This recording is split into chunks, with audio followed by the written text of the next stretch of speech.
The story begins with Yaoshin thinking how he has zero friends and all his classmates make plans without taking him into consideration. Apparently, Yaoshin is an introvert and has nothing in common with his classmates.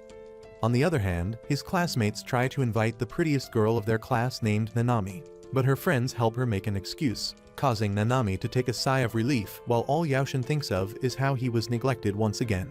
As he is about to leave school, Yaoshin notices that he forgot his pencil case in the classroom. Meanwhile, Nanami and her friends are playing games in the class, and when she loses, her friends order her to confess to a boy and go out with him for a month as a punishment. At the same time, Yaoshin, who is in class, ends up hearing this conversation. But to his surprise, Nanami argues that playing with people's feelings in such a way is messed up as it's something that should be taken more seriously. This makes her friend remind Nanami that she has never had a boyfriend even though she's the one who had the most confession of any of them. Nanami lets her know that it's because they all confessed to her while looking at her chest. Yaoshin gets surprised to find out that Nanami has never dated anyone and wonders if this is the reason she sighed earlier. Nanami's friend further pressures her, saying that she might be attacked by some weirdo at this rate, and that even if they break up, that boy will surely tell stories about her honkers for generations to come. This conversation makes Yaoshin think that if someone were to date an impregnable girl like Nanami, he'd get a lot of envious gazes. As her friends continue to pressure her, Nanami ends up accepting the punishment and gets told to declare her feelings to Yaoshin. Little do they know that Yaoshin ends up hearing everything, and after Nanami agrees to give it a try, he starts breaking into a cold sweat. When Nanami asks about how she should confess, her friends advise her to invite him to the back of the school. That night, Yaoshin picks up his phone, and knowing that he doesn't have any friends in real life, he decides to count on his online friends. With that being said, he leaves a message in the group chat, asking his friend Baron. Surprisingly, Baron tells Yaoshin to accept her feelings and go on a date with her, as this is a great chance for him to get used to girls. However, his other friend named Peach tells him to turn Nanami down. But Baron argues that a guy who turned down a popular girl is worse than a guy who gets dumped by her in the eyes of people. Baron further mentions that he should see this as a chance, as during the 1 month time he'd be dating Nanami, he should make her fall in love with him. And if he succeeds, he will have the choice to break up afterward or continue dating her. Yaoshin questions Baron if he's eagerly anticipating this stuff, to which he agrees, asking Yaoshin to keep him updated. The next day at school, Nanami asks Yaoshin if he can spare her sometime after school, and he hesitantly agrees. He then begins thinking about Nanami, about her being a gal type who makes sure to unbutton her collar, so her milk valley is always on display. Her friendly personality makes every boy think that she likes them, and the number of misunderstood men continues to grow. Yaoshin then wonders if someone like him declined her confession, how many people would be hostile towards him. Furthermore, he thinks about how her appearance can be deceiving and realizes that he's easily tempted by her as well. After classes end, the two of them finally meet on the backside of their school, and Nanami asks Yaoshin if he has any idea what she's about to say. Yaoshin lets her know that he has no idea, and if she wants to take his money, he doesn't have any. This statement kind of annoys her, but Nanami locks in nonetheless and prepares herself to finally confess. Yaoshin remembers Baron's advice to not stare at her melons, but to look up instead. However, as soon as he looks up, he notices a student about to throw water out the window, and at the same time, Nanami ends up confessing. Without thinking much, he dashes towards her, grabs her shoulder and pushes her away, only to end up falling on top of Nanami. As expected, she freaks out and starts yelling, but stops when she sees him getting drenched, followed by the bucket falling on his head, knocking Yaoshin unconscious. Later that day, Yaoshin wakes up and finds himself in the nurse's office.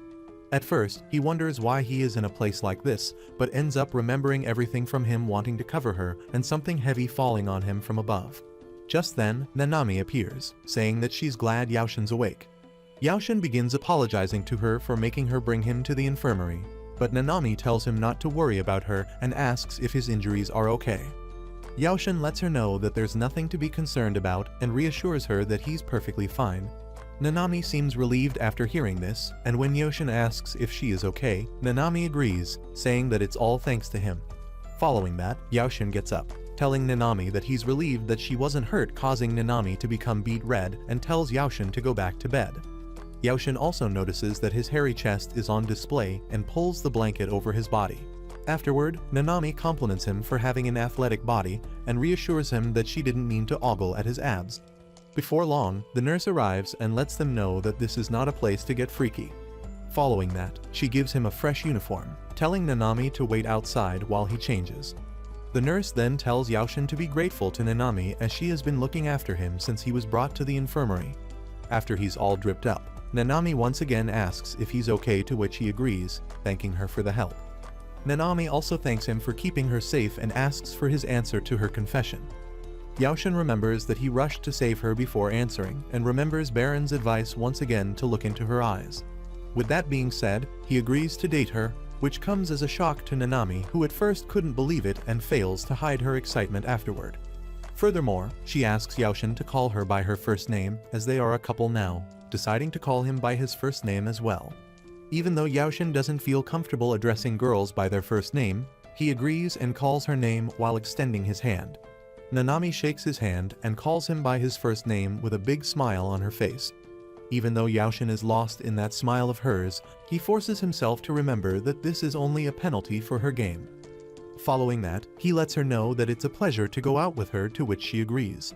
But the two of them get interrupted by the school nurse, who congratulates the two of them, freaking both Yaoshin and Nanami out.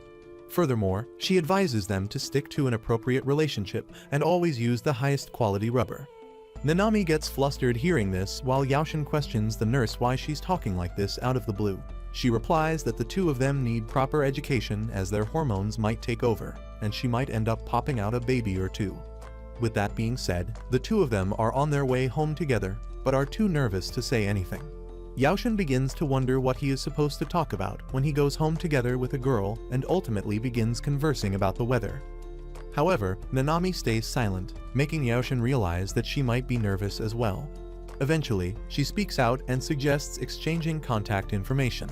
Yaoshin agrees to do so but tells Nanami that he doesn't use those apps for obvious reasons, telling her that he only downloaded them to follow official game accounts and get free items. This causes Nanami to smirk, causing him to wonder if he said something funny, but the reason Nanami seems happy is because she's his first contact. Additionally, she wonders if he knows how to add new contacts, and after taking a while to figure it out, he manages to add her number. Additionally, Yaoshin thought that she wouldn't be up for exchanging numbers, as this is only a dare, and thinks how he doesn't understand women at all. Before long, they arrive at the station and realize that they have to go opposite sides. After saying goodbye, Nanami leaves, while all Yaoshin can think of is that she seemed a little sad despite the smile on her face. As soon as he reaches home, Yaoshin instantly opens his Pentium PC and explains everything that happened to Baron and Peach. Baron questions if he's destined to be a superhero, but Yaoshin replies that he had a hard time, which made him realize that he should ask for his advice. Baron lets him know that he doesn't approve of Yaoshin relying on him and tells Yaoshin to ask Nanami about the things she likes when he has nothing to talk about.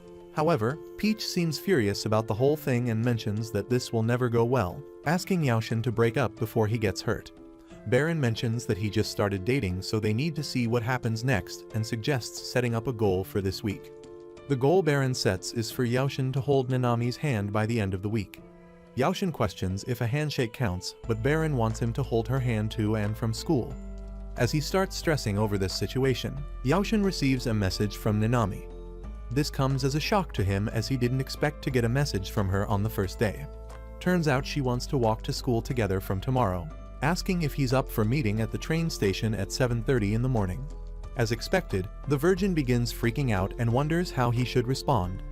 Deciding not to overcomplicate things, he ends up going straight to the point and agrees to meet up at 7:30. However, Yaoshin then begins thinking that his reply might be extremely stiff and wonders what she will think of it. Luckily, she gives him a normal reply, causing Yaoshin to get excited and tell Baron about it.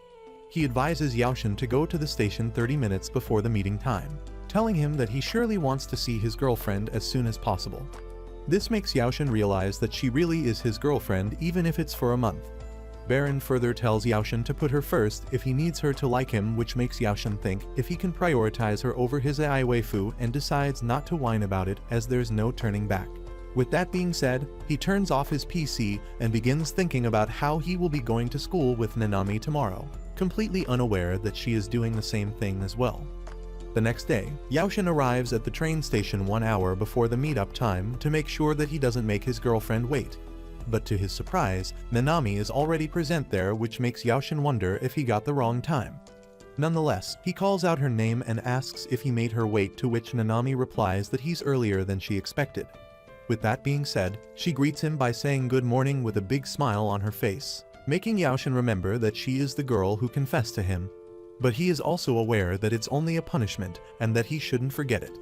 Following that, they both start walking towards the school together, and when Nanami asks the reason he came to the meetup spot so early, Yaoshin lets her know that he was nervous because he was meeting a girl for the first time. However, Nanami is glad, as thanks to that, they were able to see each other quicker. Afterward, Yaoshin notices that Nanami has braided her hair and figures that he has seen that hairstyle somewhere. Furthermore, he remembers Baron's advice to compliment Nanami, no matter how small of a change she makes. Therefore, he hesitantly lets her know that braided hair looks good on her. This comes as a surprise to her, and after asking if he really means it, Nanami thanks him, saying that she's happy to hear that. Apparently, she wanted to try this hairstyle for her, and when Yaoshin questions how is it for him, Nanami shows him his display picture, saying that it's the same hairstyle as this character. She then asks if he likes that kind of hairstyle. Yaoshin freaks out, knowing that his freakiness has been exposed. He then tries to reassure her that he has other interests as well, but she replies that it's okay to like it, and once again asks if her hairstyle looks cute. This time, Yaoshin lets her know that she looks really cute, and she once again thanks him. Following that, Yaoshin gets proud of himself for calling her cute on the perfect day.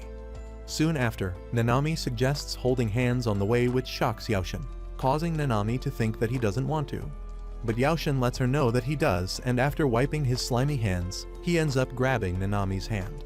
However, Nanami begins laughing and tells him that he's doing a handshake. Following that, the two of them manage to hold hands the correct way. Every single student walking to school starts staring at the two of them. Nanami lets Yaoshin know that everyone is talking about them, and Yaoshin replies that they must be feeling sorry for Nanami for holding hands with a bottom-tier character.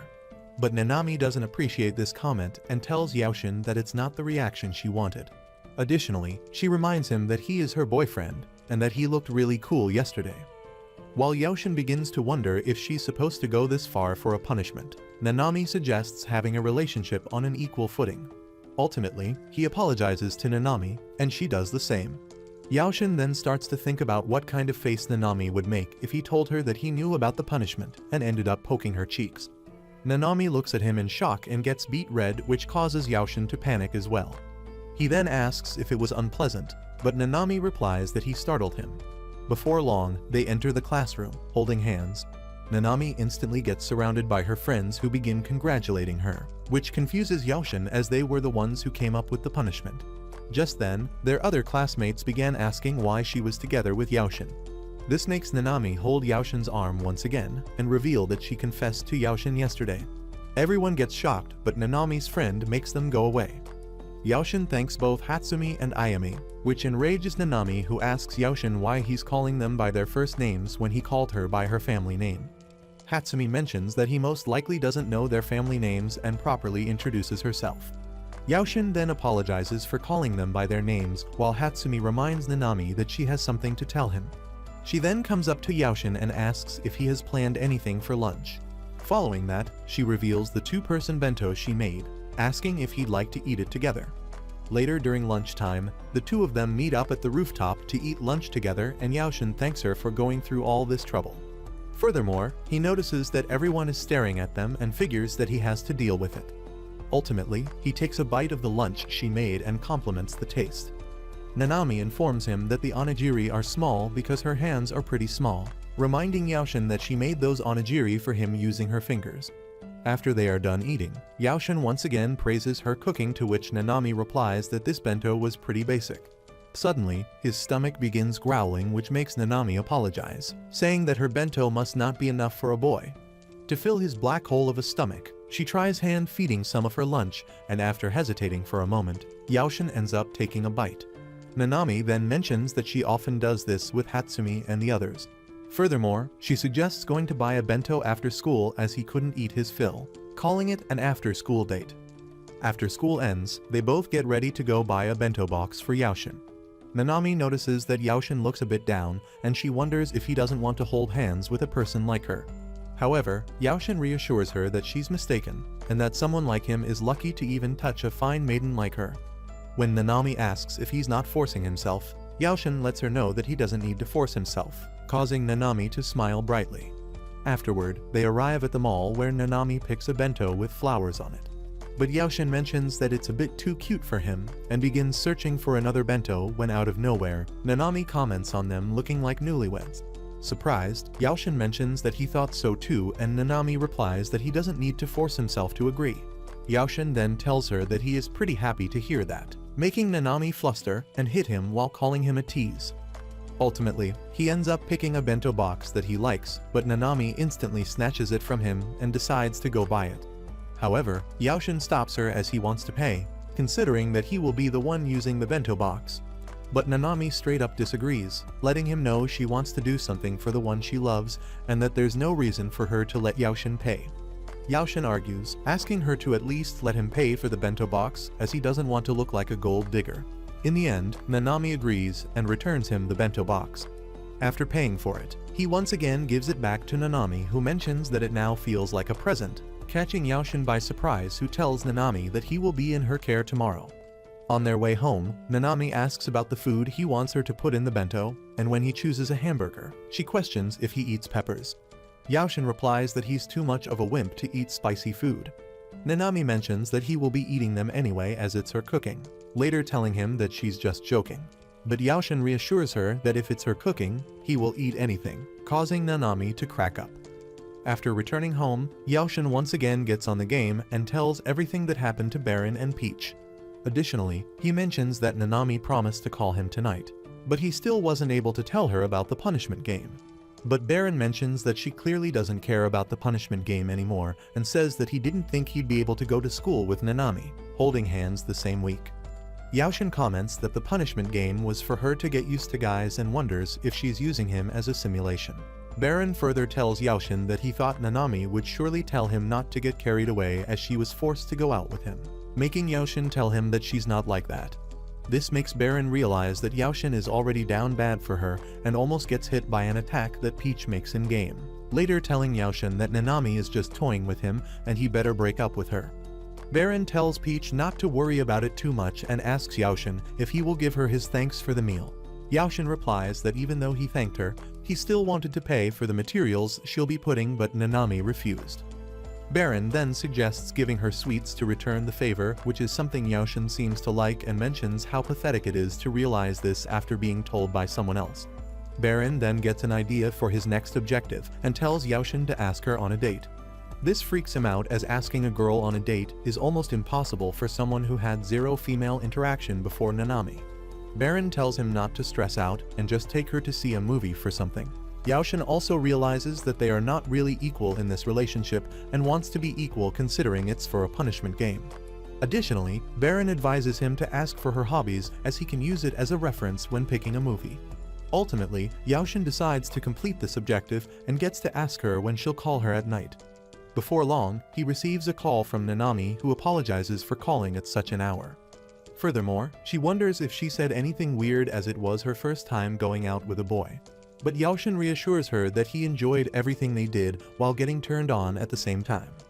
Nanami further says that he seemed pretty calm as compared to her, who was going around in circles. But Yaoshin lets her know that's not the case and mentions that he was even thinking of thanking her. With that being said, he ends up inviting her to go to the movies this Saturday, only to be told that she already promised to watch a movie with Hatsumi and the others. This statement brings the poor lad to his knees, but even though he is feeling crushed right now, Yaoshin doesn't give up and asks if she's free on Sunday. Nanami replies that she should be putting more effort when making his bento and agrees to go out with him this Sunday. Yaoshin lets out a creepy smile, saying that he can't wait to hear about what she likes tomorrow, unaware that Nanami is even more flustered than he could imagine. After the call ends, Nanami realizes that she's not very good at talking to boys as her heartbeat was going crazy all the way through. She then begins rolling around in excitement, realizing that she's going to be all fluffy tomorrow.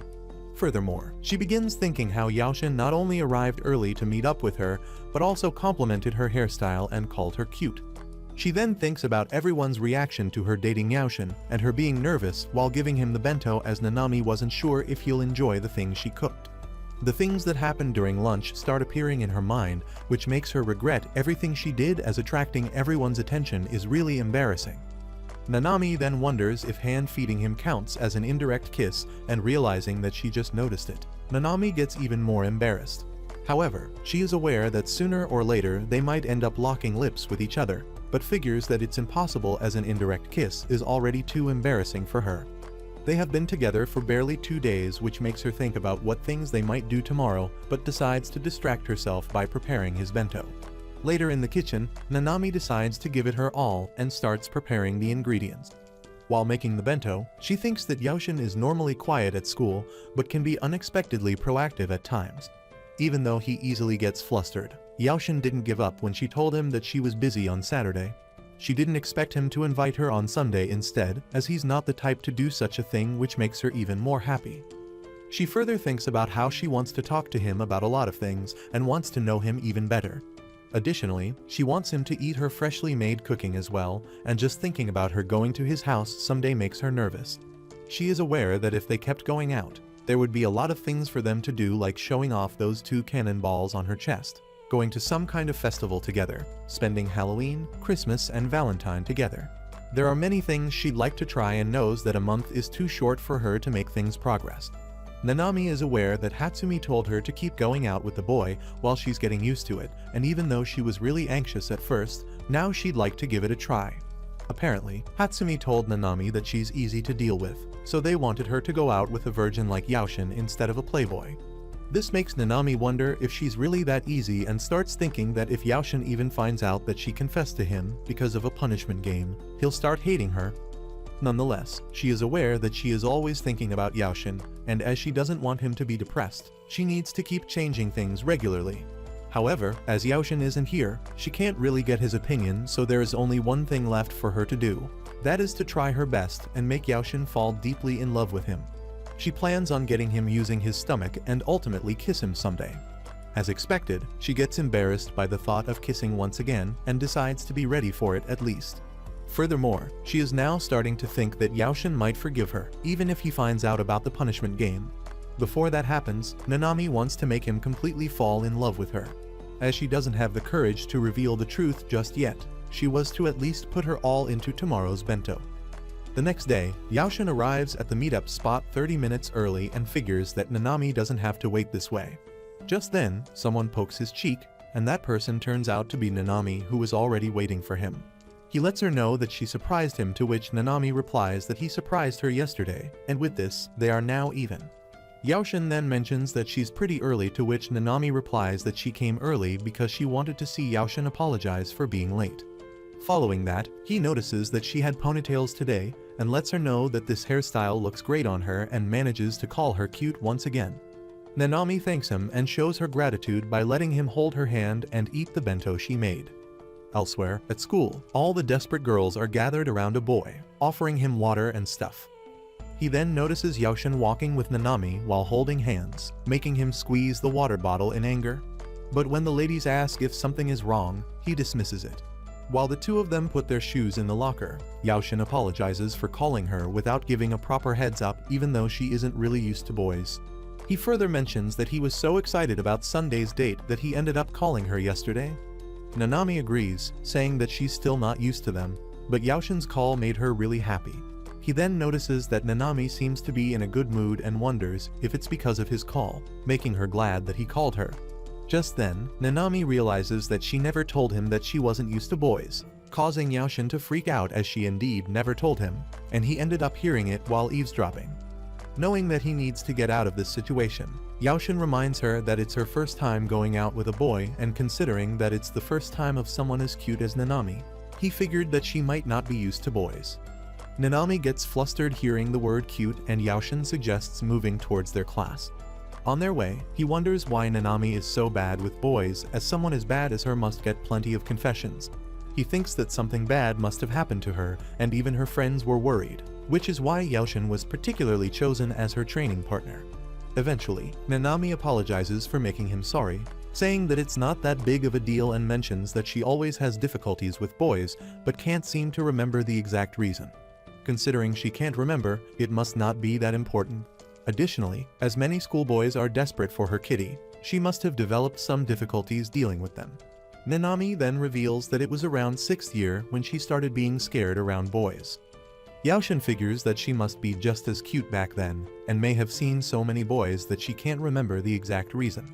Following that, he questions how she knew what he was thinking about, to which Nanami replies that even though it's only been 3 days, she's his girlfriend after all.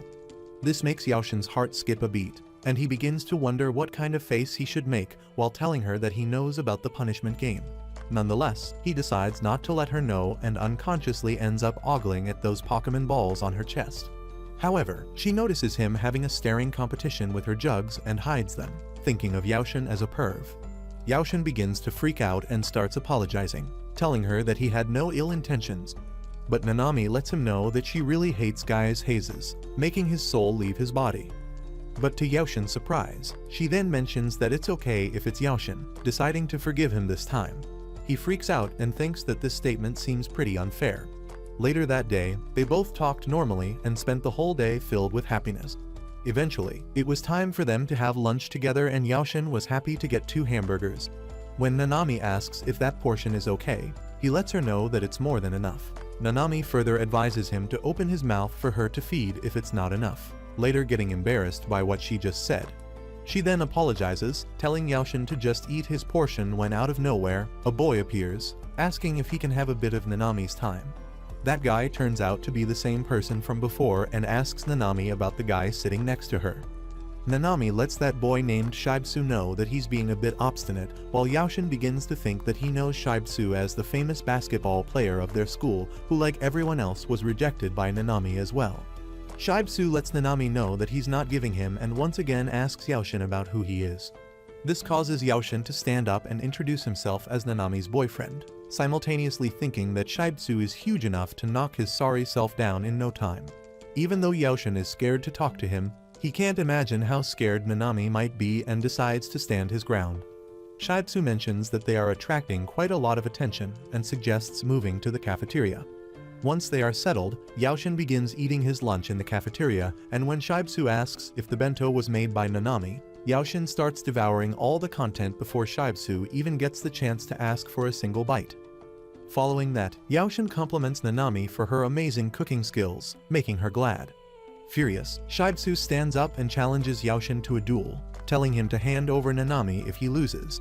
However, Yaoshin straight up refuses to duel with him, making Shibetsu wonder if Yaoshin is running away from a challenge. He further asks if a coward like him is suitable for someone like Nanami. But when he asks Nanami if she thinks the same, she refuses and tells him now to use her first name so casually as the only one who can call her that is her boyfriend. Shibetsu then asks Nanami if she'd rather be with an average Joe like Yaoshin instead of him, such a pathetic man who runs away from challenges. Yaoshin then adds that wagering on someone's girlfriend is kind of messed up and tells Shibetsu that Nanami's feelings come first. He further reminds Shibetsu that he was already friend-zoned by Nanami, making him even more furious. Lastly, Yaoshin tells Shibetsu that there's nothing in it for him, and that even if Shibetsu doesn't approve of them, they'll still continue to go out with each other, adding the fact that he is treating Nanami like an object that is why he can't agree to any of this. With that being said, the two of them prepare to leave, but Shibetsu stops them, asking Nanami what she finds so good about such an insignificant plain boy, saying that he can easily mog Yaoshin with his eyes closed. This makes Nanami walk up to Shibetsu and tell him not to insult her boyfriend, letting him know that Yaoshin is a far better person than someone like him, and that she's done dealing with guys like Shibetsu. This brings Shibetsu to his knees, causing Yaoshin to figure that this seems pretty effective. Nanami further reminds Shibetsu that he was measuring the radius of her jugs the whole time during the proposal. Additionally, she remembers Yaoshin doing the same thing as well but tells Shibetsu that Yaoshin wouldn't do something like that, later sticking out her tongue, forcing him to apologize once again.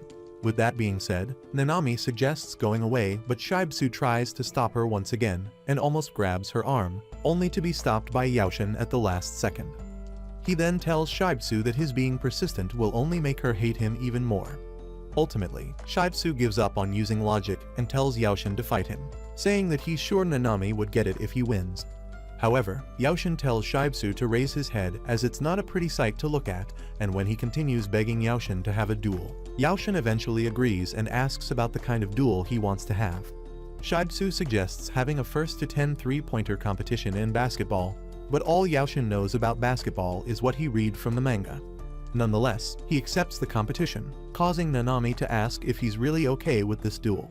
Yaoshin replies that Shibsu treating Nanami like an object made him quite mad, but Nanami still seems worried that her twig-shaped boyfriend might lose. However, Yaoshin reassures her that he'd find a way somehow, and she decides to believe in him as well.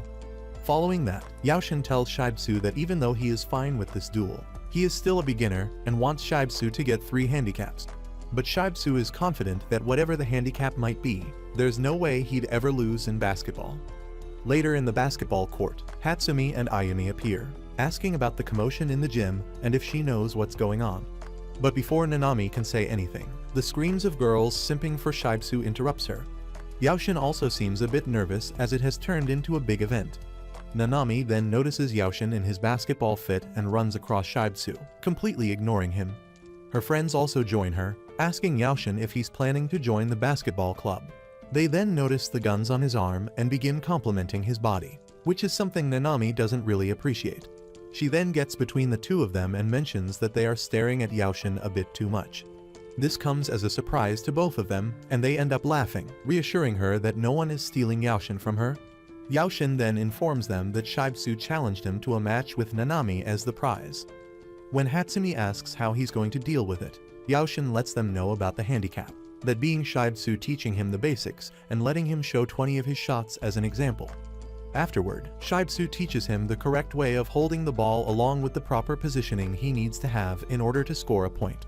Ayumi then asks him about the second handicap, and Yaoshin explains that if he scores even once, it's his win, and if Shibsu manages to score 8 times, he wins. However, Hatsumi is still doubtful if Yaoshin can win with these terms, and Yaoshin adds that the third handicap is the most important. No matter the outcome of the match, Nanami will be the one to decide who is the winner.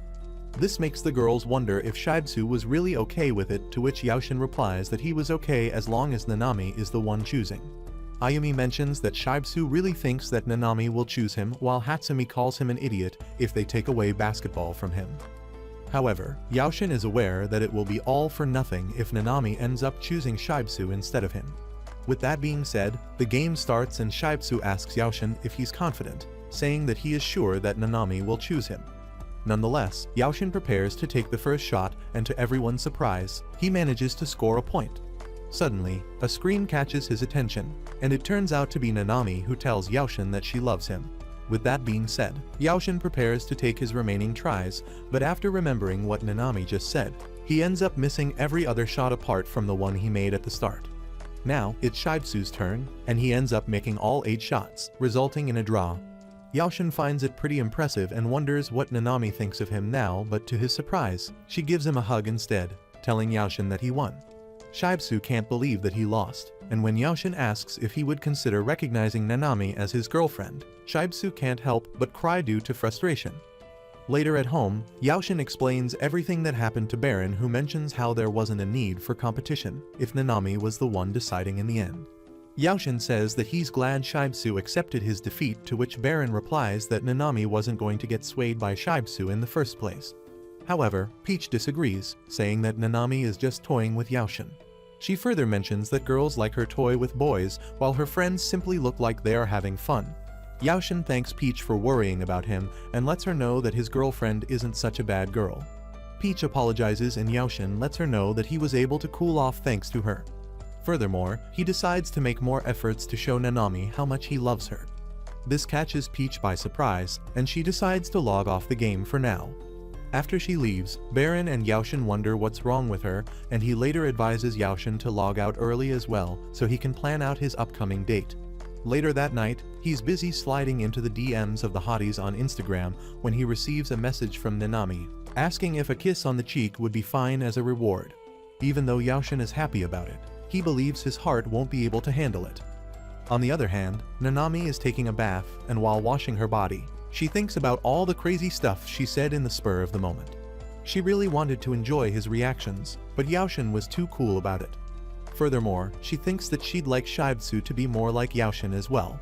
Shibsu is too true to his desires and doesn't listen to other people. Additionally, he even interrupted one of her few moments together with Yaoshin, which is something she doesn't really appreciate. Besides, in comparison, Nanami believes that Yaoshin is far kinder and gentler than him. This makes her wonder if Yaoshin doesn't want to flirt, as he was unsure about receiving a kiss on his cheeks. Furthermore, Nanami remembers everything he said in school and can't believe he's not embarrassed when she's already read by just thinking about it. She then starts thinking that Yaoshin might still want his reward tomorrow, but instead of a kiss on the cheek, he might request it to do it on the lips. Just as she starts freaking out by just thinking about it, her younger sister intervenes if she really likes cheeks that much. Following that, she complains about Nanami taking so long in the bath and grinning non-stop. Ultimately, she told her sister to leave and realizes that she can't stop grinning because from tomorrow, the two of them can finally be together with no one in between. But to her surprise, Shibsu once again blesses them with his appearance, complimenting them for being really intimate. Nanami can't believe that this is happening, as she thought she could be alone with Yaoshin. In the end, she tells Shibsu to leave them alone and starts walking away, but Yaoshin agrees to talk to Shibsu if he doesn't act the same way he did last time. After thanking Yaoshin for giving him a chance, Shibsu lets Yaoshin know that it is him that he wants to talk to, which catches both of them by surprise. Nanami figures that he doesn't look like he's lying and wonders if switching from her to Yaoshin is his way of apologizing. Yaoshin then asks what business Shibsu has with him, as their match has already ended. With that being said, Shibsu decides to get straight to the point and mentions that he'd like to be friends with Yaoshin. Surprised, Yaoshin asks what he means, to which Shibsu replies that Yaoshin ended up winning the duel, which made him realize that he's worthy of Nanami, and that he should become friends with Yaoshin instead. Yaoshin lets Nanami know that he didn't think things would take such a turn, while Shibsu continues, saying that he might get a chance to get closer to him.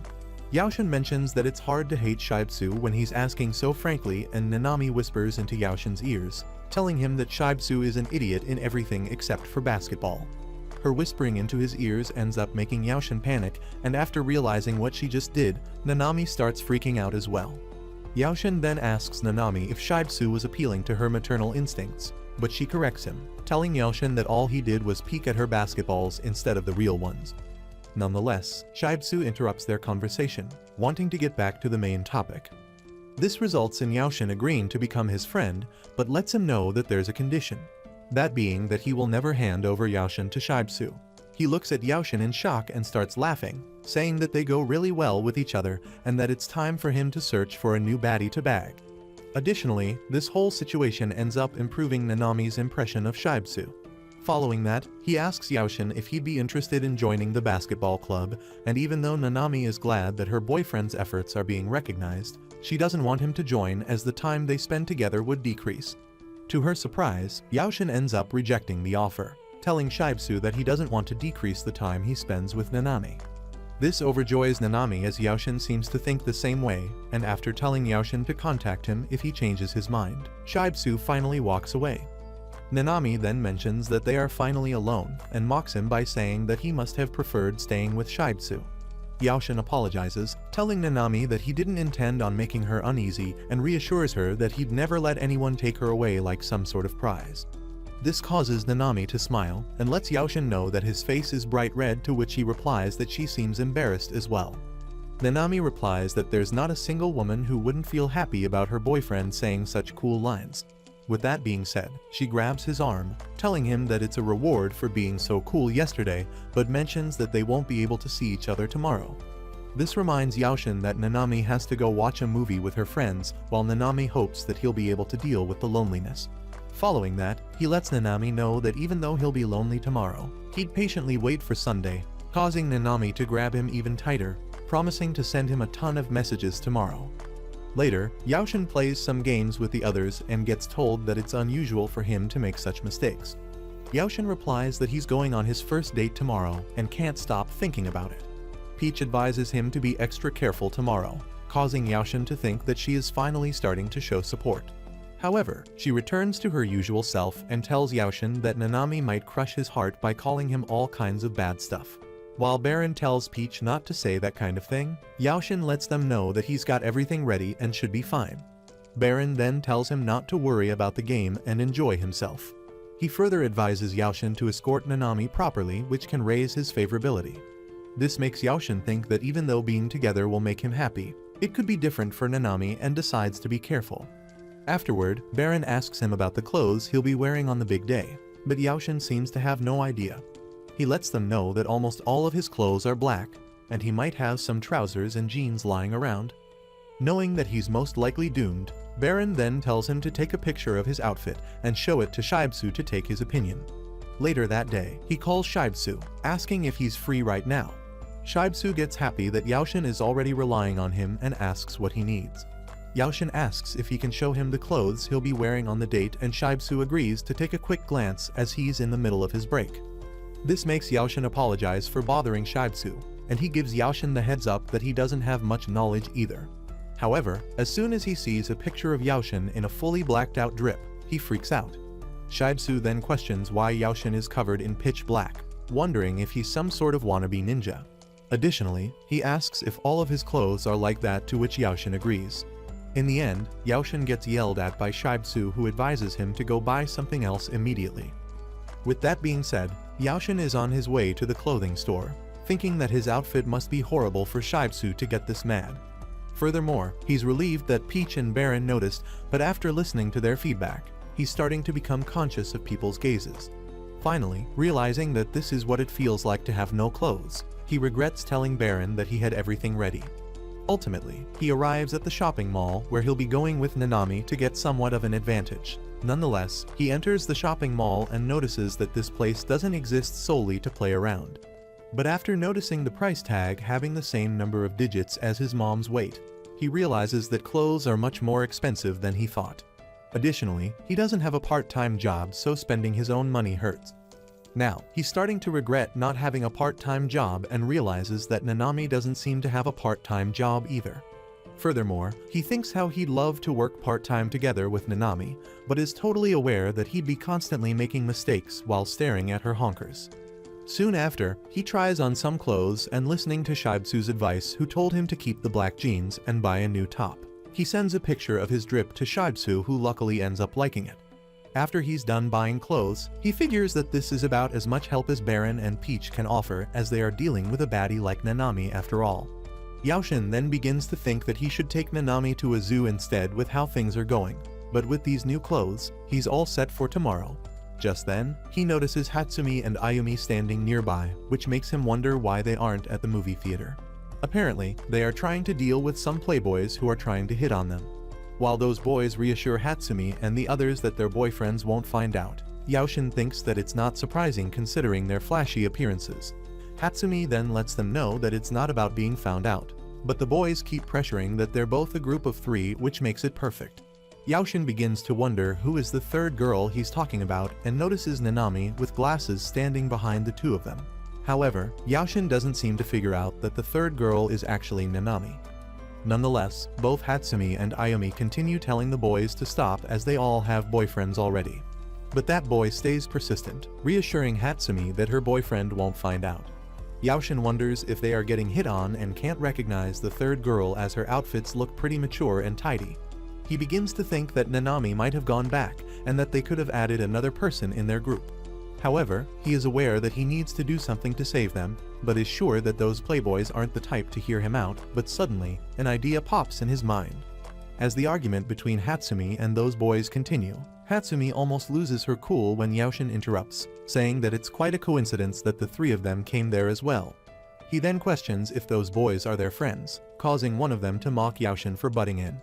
Furthermore, he roasts Yaoshin for looking like the discount version of John Wick, causing Yaoshin to get depressed.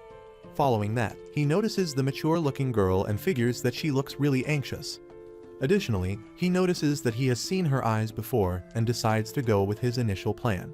With that being said, Yaoshin lets those boys know that he is the boyfriend of that girl, saying that it's natural for him to stop this. While Nanami gets all flustered, the boys begin laughing and mocking Yaoshin for choosing the plainest girl known to mankind. Nonetheless, Yaoshin reminds them that the girls already told them that they don't want to, so he can't leave her friends alone. This results in that guy grabbing Yaoshin's jacket, threatening to take his girlfriend to Pound Town if he doesn't stop. But just then, someone grabs that boy's shoulder, and that person turns out to be the mall's security, asking what he thinks he's doing. He then tells that boy to come with them as he seems to be disturbing the other customers. That guy tries to explain that he isn't doing anything weird when suddenly, Yaoshin interrupts, telling them that he is clearly assaulting him, asking them to call the police. That guy begins yelling at Yaoshin that he hasn't done no such thing, but Yaoshin explains that grabbing someone like that is considered assault. As the situation begins to escalate, that guy's friends start getting anxious and noticing that, Yaoshin asks them if they are fine with being charged for the same crime. They instantly betray his friend, telling the guard that they were just following along and that he is the one who told them to get on girls. Before wasting any time, the two of them make a run for it, leaving their friend alone, causing him to wonder when they become so cruel. Yaoshin agrees and tells him that those two did nothing, which makes that guy even more furious, but he's forced to stop due to the guards standing behind him. Eventually, he lets go of Yaoshin and is taken away by the security. Afterward, Hatsumi and Ayumi thank Yaoshin for saving them and giving him a soda can as a reward. Hatsumi also mentions that they would have taken them down if it became dangerous, which makes Yaoshin wonder if she's that strong. Hatsumi mentions that she always gets hit on considering the airbags on her chest and was trained by her big bro, or some might say boyfriend.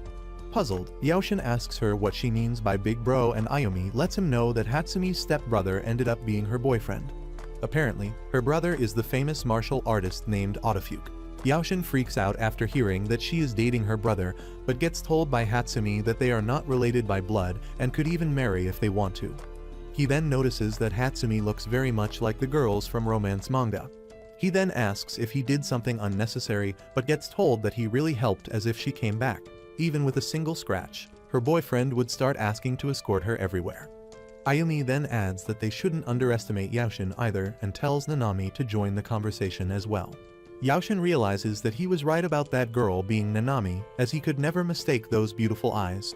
He then asks Nanami if she's alright, to which she agrees and thanks him for recognizing her even in this outfit.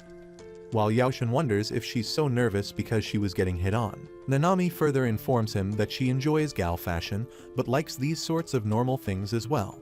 She believes that he must be disappointed seeing her in such a plain form, but Yaoshin replies that this looks super cute on her and lets her know that the gloomy roach fit he's rocking is what one calls a bad outfit. This causes the other two to crack up, but they reassure Yaoshin that he did pretty well, noticing, as things would have turned out differently if he hadn't. Yaoshin replies that due to her glasses, he first thought that it could be Nanami's sister, but the moment he saw her eyes, he instantly realized that it was none other than Nanami. Hatsumi then begins teasing Nanami, but Yaoshin mentions that he wasn't sure until those two called her name. He then asks Nanami if she's disappointed, but gets told that she's glad that Yaoshin is a kind person who goes out of his way to help people. Noticing that she is starting to feel excited, Hatsumi suggests going on a date, but Yaoshin refuses, saying that today is meant for the three of them to enjoy, and informs them that he came to buy new clothes for the date. Nanami can't believe that he came to buy new clothes just for the date, and Yaoshin mentions that he could never wear this next to her. When Nanami tries to refuse, Ayumi tells her to let him look good, and with that being said, the three of them walk away. But before leaving, Nanami asks which version of her he wants to see tomorrow, and Yaoshin replies that he'll be happy no matter whatever she wears. Eventually, it's Sunday and the two of them meet up for their very first date. Yaoshin decides to properly thank Baron, as his outfit from before was a total disaster, and he knows he needs to be better if he wants to stand by her side. Following that, Nanami asks if this outfit looks good on her, which reminds him that he forgot to compliment her first. Nonetheless, he lets Nanami know that the outfit looks really cute on her. This causes her to smile and tell Yaoshin that she already knows, followed by her walking away with a bright smile on her face. After arriving at the theater, Yaoshin asks if he'll be okay considering he hasn't seen the prequels of this movie, and Nanami agrees, saying that she got into it midway as well. He then finds out that there are more than 20 prequels of the movie, something he can't catch up to in only 2 days. Furthermore, Nanami mentions that they can watch it together if he gets hooked, later joking that she'll still love to watch it together even if he doesn't like it.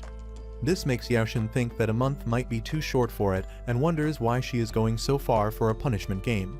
She then asks if he prefers watching movies alone, and he disagrees, deciding to focus on the date instead of getting depressed. He then lets her know that it'd be hard to get into it with them being alone, and mentions that as there's a lot of those movies, it might take them over a month to finish them. This catches her by surprise, and Yaoshin realizes that he got carried away thinking about the punishment game. However, Nanami lets him know that even if it takes a long time, they'll still be together by the time they finish. This makes Yaoshin question what they will do once they are finished, to which Nanami replies that it's fine and not like anything will change between them. Furthermore, she tells Yaoshin that they are always releasing stuff and will be releasing something next year as well. This makes Yaoshin figure that they'll always be together, and after hearing this statement, Nanami asks if he really never had a girlfriend, as from returning the favor and buying new clothes, he seems used to it. Yaoshin instantly refuses and shamefully admits that he was planning on coming there with an all-black outfit, but Shibsu knocked some sense into him by calling him a ninja. Nanami jokingly asks if he saved them yesterday with her ninja moves, and Yaoshin replies that he would have come to her rescue in a flashier way if he was a ninja. After arriving at their seats, Nanami asks if he really doesn't want her to pay at least half, and Yaoshin agrees, saying that it's thanks to her for making all those bentos. He then mentions that it wouldn't be a payback if he makes her pay as well, and starts thinking that he intends to pay for everything in the first place. Soon after, when the movie is about to start, Yaoshin looks at Nanami and lets her know that he's looking forward to it, and she agrees, while all Yaoshin thinks is how beautiful she looks. After the movie starts, they both get impressed seeing the romance between the dollar store Captain America and his baddie. Before long, things start escalating and the two of them start getting closer. Yaoshin starts to notice that this is not just a confession, and at this rate, cheeks might get clapped as well. At the same time, he begins to wonder what Nanami looks like right now, and coincidentally, both of them end up looking at each other. She mentions that it's kind of embarrassing, which makes him laugh, as it's obvious for Nanami to think something like that. She then puts her hand on his, catching him by surprise. Due to embarrassment, she instantly takes her hand away, but ends up putting it on his hand once again. After the movie ends, Nanami mentions that this is what being on the edge of your seat is like, and starts commenting on how touching the last scene was. Yaoshin mentions that he didn't get a few scenes, and when Nanami agrees to this, Yaoshin replies that he didn't expect it, as she seemed to have enjoyed it. This makes Nanami question if he was watching her instead of the movie, and realizing that he's been found out, he confesses that his eyes were wandering off because of how close they were. With that being said, he suggests grabbing some food after doing some window shopping. However, they find out that all the restaurants are closed, as it's already pretty late. When Nanami asks him about dinner, Yaoshin informs her that he might get something delivered as his parents are away. Nanami mentions that it's pretty unhealthy, to which Yaoshin replies that he's not good at cooking and ordering just once should be fine. This causes Nanami to suggest coming to his house and making him dinner.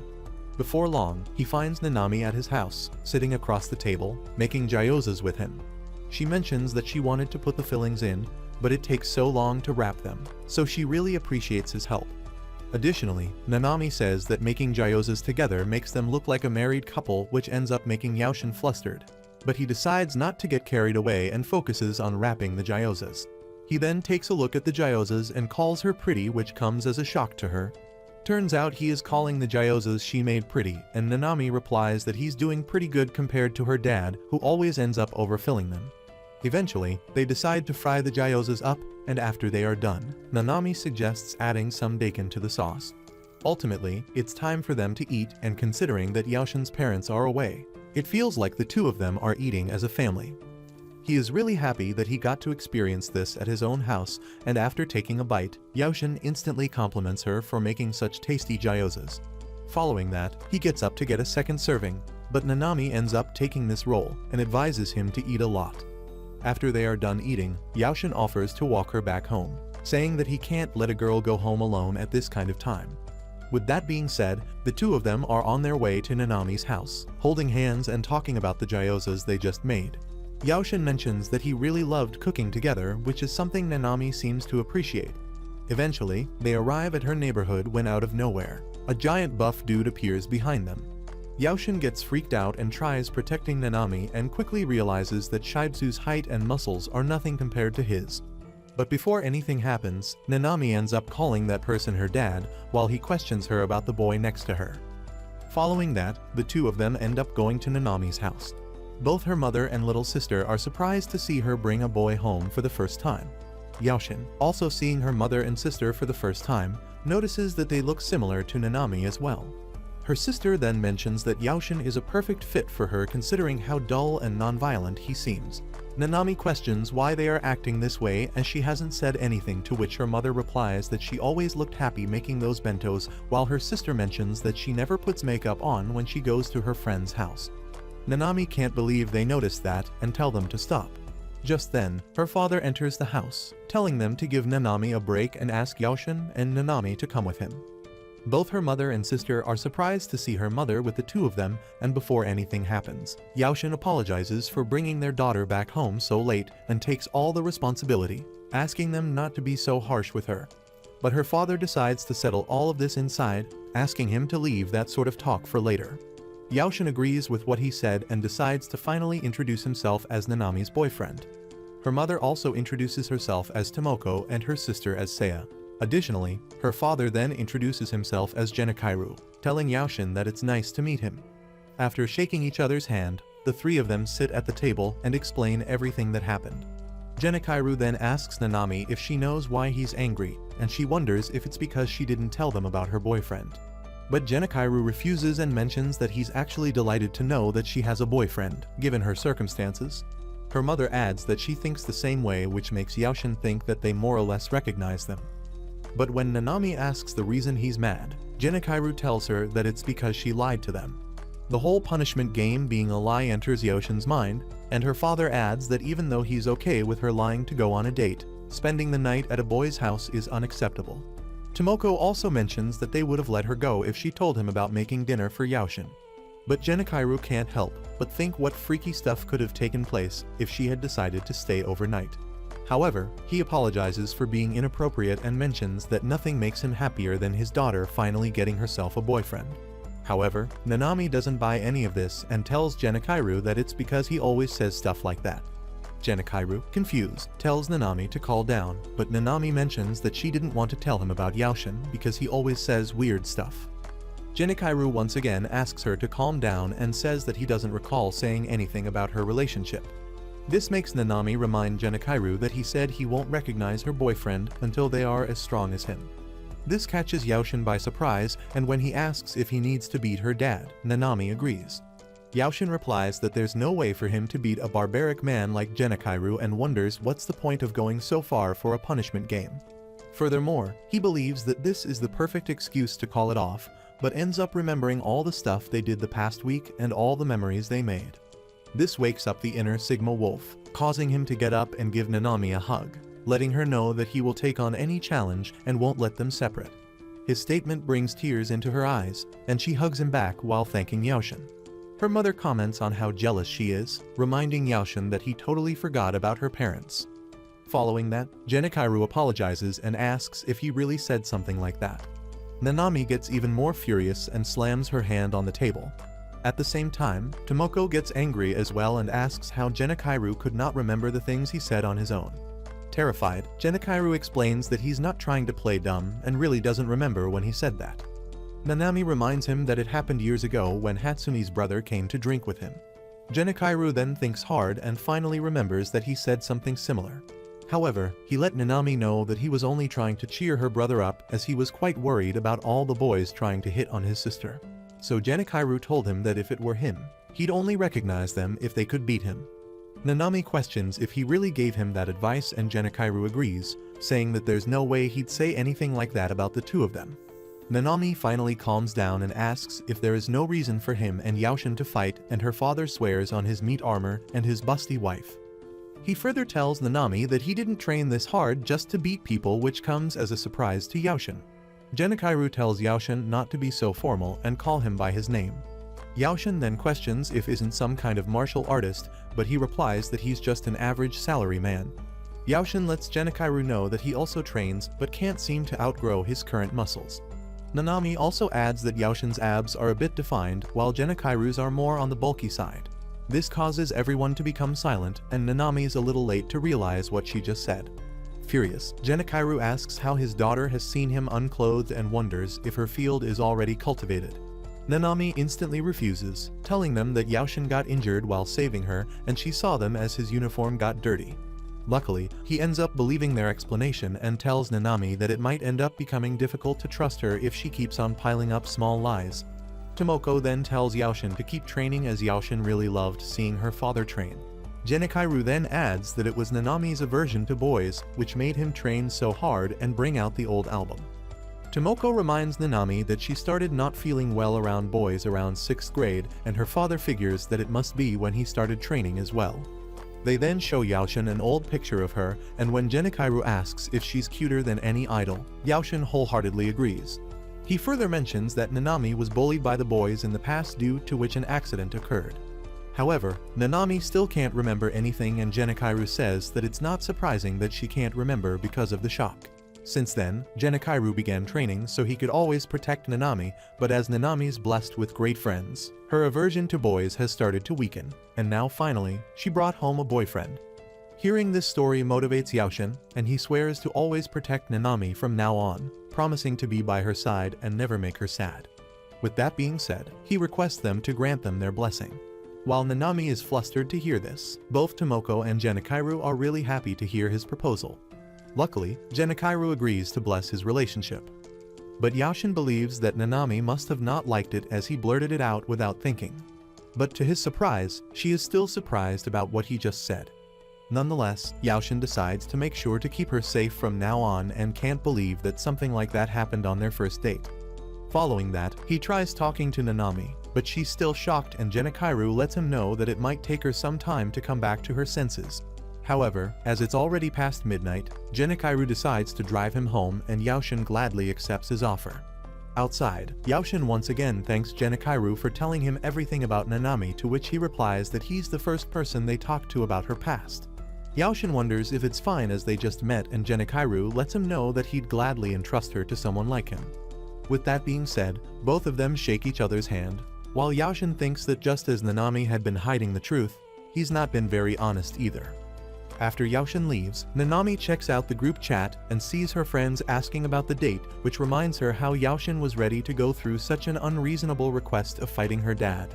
She then starts getting ready to take a bath while continuing to think about what happened. She then wonders if Yaoshin really proposed, and is aware that her parents were alright with it as well.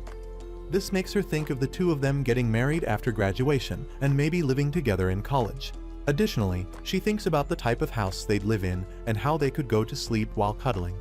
However, she then remembers what happened last night with her sister, but luckily, Seiya isn't eavesdropping this time.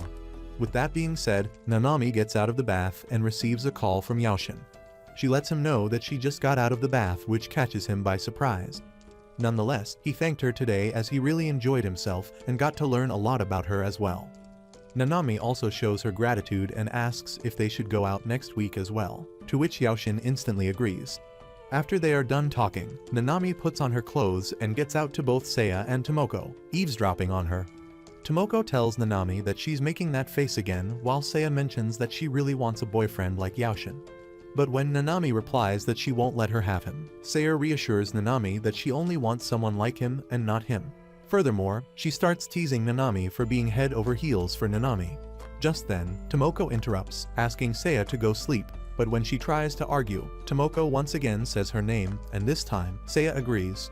With that being said, Tomoko and Nanami go to her room as Tomoko wants to hear the whole story about Yaoshin. Before long, Nanami begins explaining everything about him saving her from the bucket to the problems they faced with Shibutsu. After she's done, Tomoko asks Nanami to tell her about the beginning, asking who confessed first. But little does she know that Nanami has been avoiding this topic and hesitantly tells Tomoko that she confessed first. Tomoko tells Nanami that she has only talked about the things they did after going out and asks what made her confess. This causes Nanami to have all these thoughts about the punishment game, and Tomoko interrupts, asking if Nanami was thinking about something else when Genakairu told her not to lie. Nanami can't believe she figured it out, and Tomoko reassures Nanami that she's always on her side, asking her to tell the whole story. This brings tears into her eyes, and Nanami starts crying while hugging her mother. She then explains that she did something horrible to Yaoshin and informs her everything about the punishment game. This makes Tomoko realize why Nanami only talked about things they did after going out, while Nanami can't help but cry even more. With that being said, Tomoko asks Nanami if she really loves Yaoshin right now, to which she instantly agrees, saying that she doesn't feel uneasy or unpleasant when it comes to Yaoshin. Tomoko then praises Nanami for telling her everything, and when Nanami asks if she's not angry, she replies that it's for the next time when her friends come over. However, she also advises Nanami to make it right and suggests being honest with Yaoshin on their 1-month anniversary. Then he can decide what he wants to do. Nanami also agrees to confess for real this time and wonders if it's fine to wait this long. Tomoko lets her know that she must be scared and should take her time to get ready. Furthermore, she tells Nanami to satisfy any of Yaoshin's requests for the month, causing her to blush and tell Tomoko not to put it in such a weird way. Nonetheless, Nanami has now decided to give it her best from now on. The following day, Yaoshin is called by one of his teachers who mentions the fact that he has been getting along with Nanami quite well these days. When Yaoshin agrees, his teachers question whether he's getting bullied by her, which comes as a shock to Yaoshin. However, he instantly disagrees and informs his teacher that the two of them have a pretty healthy relationship. Seeing that the teacher is having a hard time believing it, Yaoshin understands his thought process, saying that a gooner like him doesn't really suit her. His teacher further says that Nanami carried him to the infirmary while he was bleeding, and seeing their relationship progress quickly afterwards made him suspicious. Thinking about it from the teacher's perspective makes Yaoshin realize that he would have thought the same and remembers that it's just a punishment game. But he doesn't let it get to him, and Yaoshin lets the teacher know that although the two of them might not be alike, he dislikes when others talk about his chick in such a way. Hearing this makes the teacher smile as he mentions that Yaoshin would have never said such a thing before and allows Yaoshin to return to the class. With that being said, Yaoshin walks back to the class where Nanami is supposed to be waiting for him, and just when he is about to enter, Yaoshin hears some girls talking to Nanami, asking why she decided to go out with a mid guy like Yaoshin. The girls then start to wonder if Yaoshin is loaded, and Yaoshin, who's listening to the conversation, realizes that it really does look suspicious for the two of them to be together. Those girls further add that Yaoshin is not tall, not good looking, not athletic, and it's not like Nanami needs him for his money. Even though Yaoshin knows that all of this is true, it still hurts him to hear it. Just then, Nanami speaks up and tells those girls that from her point of view, he's by far the best guy she could wish for. The girls are surprised to hear this and figure that she must be joking, but Nanami further adds that all the boys looked bland to her compared to Yaoshin. At this point, those girls are concerned if Nanami even has any brain cells left, and Yaoshin is in the same boat, as he finds all this hard to believe. After that, Nanami gets up from her seat and lets the girls know that Yaoshin is pretty jacked, causing all three of them to blush. Ultimately, she says that she wouldn't want any other man to hold her in his arms, and hearing her say all that makes Yaoshin wonder if she's getting angry for him. Soon after, Yaoshin enters the classroom, acting like he didn't hear anything. Nanami reminds him that he's late and tells Yaoshin to buy her ice cream as an apology on their way back. Meanwhile, those other two girls can't help but stare at Yaoshin, still thinking about him being jacked. With that, the two of them leave, and after stopping at the convenience store, Yaoshin finally asks her the reason she praised him back then. This makes Nanami realize that he heard all that and tells Yaoshin that they didn't know how great he was, so she got a bit furious. While he doesn't get what's so great about him, Yaoshin replies that he's fine with Nanami being the only one who knows about it. Following that, he notices Nanami sitting on the floor and with a beet red face tells him that he's way too smooth.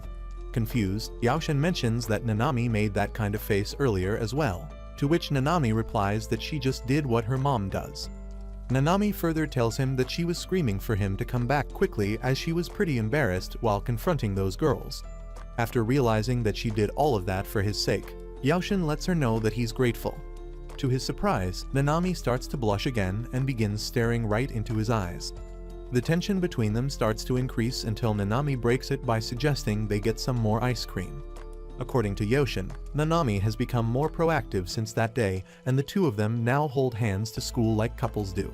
Seeing him get baffled every time, Nanami asks if he doesn't want to hold hands, leaving Yaoshin with no other choice but to agree. Furthermore, she has started making handmade desserts for lunch too, and when Yaoshin told her that she didn't have to, Nanami replied that she enjoyed doing it.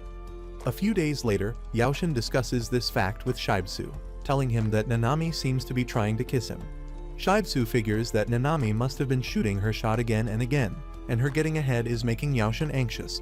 Yaoshin agrees, saying that he feels bad to always be on the receiving end. To deal with this, Shibsu advises him to be the first one to kiss her, which shocks Yaoshin to his core, as it's easier said than done for a boy who never talked to a girl other than his mom. Later in class, Yaoshin apologizes for missing lunch as he had some things to take care of, but to his surprise, Nanami gets flustered seeing him. And when Yaoshin asks her friends if something is wrong, they reply by saying that he'll get it after school. Soon after, it's time to head home, and Nanami invites Yaoshin to go shopping and have some bubble tea. This makes Yaoshin realize that this might be what her friends were giggling about. Nonetheless, he agrees to go with her, knowing that there's no way he can refuse when she makes a face like that.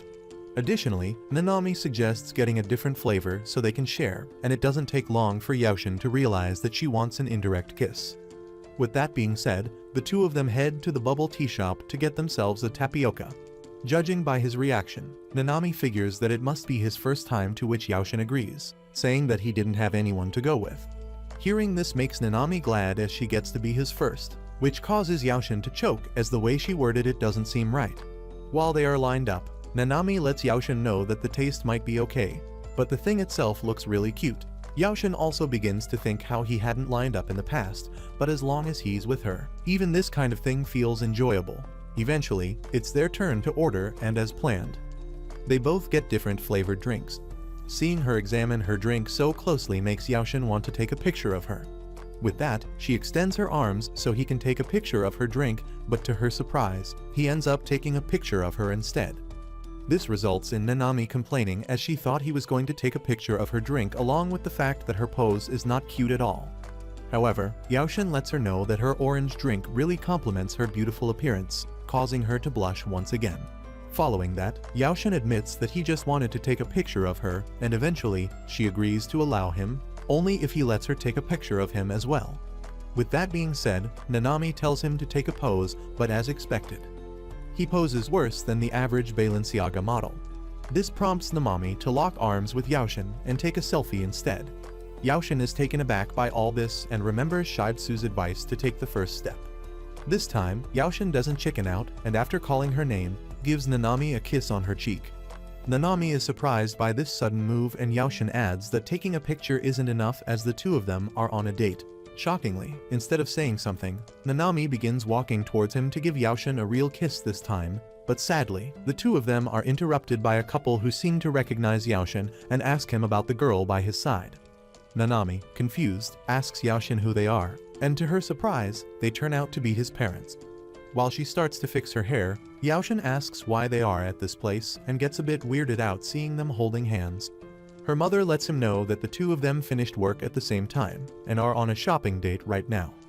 His dad also adds that it's not their first time, and when Yaoshin questions why they are holding hands, his mother replies by saying that it's only natural to hold hands with the person she likes. After that, she comes to the main topic and asks why he kissed the girl on the cheek. Furthermore, Yaoshin's mother questions Nanami if Yaoshin is forcing himself on her. Annoyed, Yaoshin wonders why this is the first thing she thinks about and gets told by his mother that it's only natural when she sees her loner of a son with a bad chick. Additionally, even if Yaoshin has some female friends, his mother believes that it's wrong for him to kiss them. But before Yaoshin can even explain, Nanami steps in and lets them know that she and Yaoshin are dating each other. Yaoshin agrees and tells his parents that she is his boyfriend, but his mom still refuses to believe him and asks if she's a rental girlfriend or something. This forces Nanami to reassure her that she really is his girlfriend, which puts Yaoshin's mom in a weird place as she never expected this. Yaoshin is surprised to see his mom lose her cool attitude like this, and eventually, his dad advises her to calm down and suggests going to the food court and continuing their conversation there. As they walk towards the food court, Yaoshin asks Nanami if she's alright, to which she agrees, saying that she is somewhat glad to be the one greeting his parents this time. Furthermore, Nanami mentions that she'd rather be wearing something proper and believes that this is what she gets for trying to pull that stunt earlier. Seeing her looking a bit anxious, Yaoshin decides to hold her hand and tell her that his parents will understand how nice she is regardless of her appearance. Not only that, but he also reassures her that he will never leave her regardless of what his parents say. Overjoyed, Nanami gets a bit closer to Yaoshin in order to thank him, while he decides to tell his parents that his girlfriend is not all looks. After ordering some cakes, Yaoshin and his parents sit facing each other, and his mother suggests introducing themselves first. To start things off, his mother introduces herself as Shinobu, while his dad introduces himself as Akira. Nanami does the same and calls herself Yaoshin's girlfriend, which makes Yaoshin wonder if she's alright saying this, as it's quite embarrassing. But just then, he notices his parents tearing up, and when he asks them the reason, Shinobu replies that she never thought her son, who was terrified of girls, would show up with such a beautiful girl. Yaoshin then asks how the two of them believed him so fast and gets told by Shinobu that firstly, Nanami wasn't angry at him when he kissed her, and they later noticed the two of them holding hands.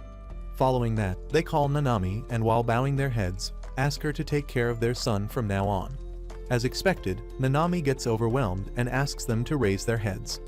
Furthermore, she tells them that Yaoshin is a wonderful person who's always nice and compliments the bento she makes.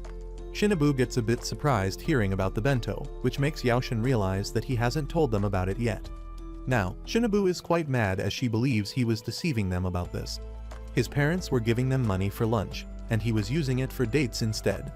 Luckily, Nanami intervenes, asking them not to get mad as he is doing all of this for her. This makes Akira mention how Nanami is too good for their son, while Shinobu says that she won't tolerate any fooling around. Yaoshin replies, saying that he would never make her sad, promising not to betray her.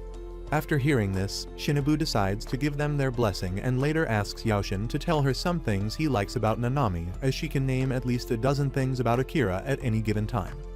Yaoshin reassures Shinobu that he can tell her even more but decides to stop for now as there are too many people around. With that being said, they once again ask Nanami to take care of their son while she asks Shinobu to leave his lunches to her. Now that it's time to go home, Akira asks if they should drive her home, and when she tries to refuse, Akira replies that it's only natural for them to thank her for everything she's done. After that, Shinobu takes Nanami away to exchange contact information, while Akira wonders what they should do about tonight. When Yaoshin asks if something is wrong, Akira replies that both he and Shinobu are going on an extended business trip tomorrow, and as it's going to take about a month, he will be alone in the meantime. Furthermore, Akira advises Yaoshin to use this time to improve his cooking, to which Yaoshin agrees, remembering how much he enjoyed making gyozas with Nanami that day. Eating bread and cup noodles can be pretty boring, and he believes he can even give Nanami the bento he makes. Just then, Nanami interrupts, saying that she heard their conversation, and asks Akira if they are really going away starting tomorrow. When Akira agrees, Nanami asks if she could come to their house to cook for Yaoshin while they are away, shocking both his parents and Akira. However, Shinobu believes that it might not be appropriate for two students like them to spend the evening together. But when Nanami lets her know that the two of them handled it pretty well last time, Shinobu suddenly gets quiet and then gives Yaoshin the deadliest side-eye ever. This prompts Yaoshin to explain that the two of them had dinner together at home before, and as expected, he gets scolded by Shinobu, who lets him know that it can be a very big issue for her to stay even for a few hours. Not only that, but Shinobu also talks about Nanami's parents, but Nanami reassures her that she will convince them, saying that it won't be an issue if they agree. After thinking for a bit, Shinobu agrees after seeing that Nanami is willing to go this far. But sadly, Tomoko says that she can't let the two of them spend the evening together like this. After hearing this, Nanami starts to get annoyed while Yaoshin thinks about whether he can even keep his meat sword in check. Eventually, Tomoko decides to agree under one condition and asks if Yaoshin's parents will be gone for a month. Shinobu agrees, saying that it's been a while since they've been so far apart, so they thought Yaoshin might get lonely.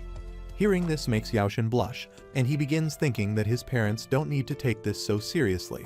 Tomoko further asks if Nanami wants to cook for him, to which she agrees, saying that Yaoshin is bad at cooking, but then takes it back and says that she wants to cook for him because these are her true and honest feelings. Everyone is surprised to hear this, and Tomoko mentions that this would be a great opportunity for Yaoshin to improve his cooking.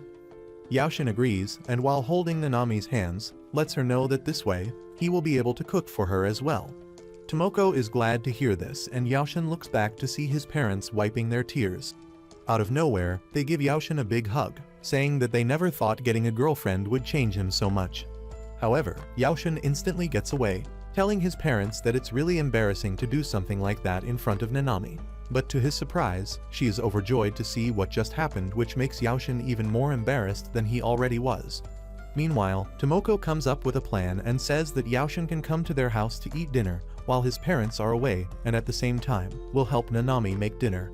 However, Shinobu mentions that they can't impose themselves like this, and Tomoko says that they need to find a good balance then. Ultimately, Genakairu steps in and suggests Yaoshin's parents pay for his food, as this way, he won't be a burden. Luckily, Yaoshin's parents end up agreeing to this and ask Genakairu to take care of their son, and he replies by asking them to drop by and see how skilled these two fiancés have become. His parents question this stuff about fiancés, and Genkiru mentions that it would be some fine practice for their lives as newlyweds. Seeing the confused look on Yaoshin's parents' faces, Genkiru figures that Yaoshin hasn't told them yet and informs them that this isn't the first time Yaoshin has come here. Furthermore, they tell Yaoshin's parents how he promised to always protect Nanami, causing both Nanami and Yaoshin to freak out. Nonetheless, Nanami says that while the adults talk, Yaoshin will be going to her room and asks them to call him when they are done. To Yaoshin's surprise, they easily agree, which comes as a surprise to Yaoshin, who can't understand why being alone in her room is okay, but spending the evening together is not. Eventually, Nanami takes him to her room and asks her to make himself at home. He instantly realizes that her room is a lot bigger than his, and it smells really good as well. Afterward, she calls his name, asking if he wants to sit on the bed. The virgin freaks out but ends up walking awkwardly to the bed and sitting down. Before long, Nanami sits next to him and then puts her head on his lap. The first thing she notices is that his thighs are pretty firm, which makes it feel like a memory foam pillow. After that, Nanami turns her head toward the danger zone, causing Yaoshin's mind to go wild as he tries his best not to wake up that little monster sleeping underneath. While he tries his best to clear his mind, Nanami mentions that he must have felt lonely being alone all this time and lets him know that from now on, he won't be alone. However, Yaoshin replies that it felt lonely at first, but he got used to it and now he loves playing games in his room alone. Nanami replies that she'd feel lonely if she were in his shoes. Furthermore, she asks him about the game he plays on his PC and asks him to let her join as she wants to try that game as well. A smile appears on Yaoshin's face, and he figures that his friends will be okay to let her join them as well. But when Nanami says that she wouldn't want to bother him and his friends, Yaoshin reassures her that she doesn't have to worry about that, to which Nanami replies that she'd want to meet his friends one day as well. Following that, his eyes start to wander and land on her silky soft thighs, which makes her realize that the coochie might be visible if she keeps her skirt like that. To his surprise, she notices and calls him a perv, adding the fact that he kissed her today as well. Yaoshin starts to panic and tries to explain, but gets told by Nanami that she's not mad and rather overjoyed. However, getting found by his parents freaked her out, as she wanted to do the kissing part herself.